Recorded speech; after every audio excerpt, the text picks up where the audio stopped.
શું કામગીરી ચાલે ભાઈ તમારે અત્યારે? હા ધોવાનું ચાલે છે. ઝાડના થડને કલર કરો છો એમ? ચૂનો લગાવો છો? ચૂનો શેના માટે? ઉધઈ ના ચડે. ઉધઈ ના ચડે એમ? તો નીચેનું થડ આટલું ખુલ્લું કેમ રાખો તમે?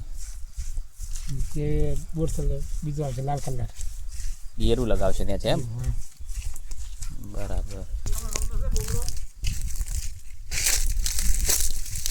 જો થડને કલર ચૂનો લગાવ્યો છે. નીચેના ભાગે જો હવે અમારા અહીંયા જે નીચેના ભાગનું જે 1.5 ફૂટ જેવું જે ઉકાળું રાખ્યું છે ને કલર કર્યા વગરનું, એમાં ગેરું લગાવશે. કથ્થાઈ ચીકણી કલર જેવો ગેરું આવે ને એ લગાવશે. આના લીધે આ ઝાડ છે ને એના ઉપર કોઈ રોગ નહીં આવે, ઉધઈ ચડશે નહીં. રોગ તો બરાબર છે પણ ઉધઈ નહીં ચડે. અને મધ્યો જે રોગ આવે છે ને એની જીવાત પેલી થડમાં બેસે, ઈંડા મૂકે થડમાં, એટલે એ પણ ઈંડા ના મૂકી શકે આનાથી.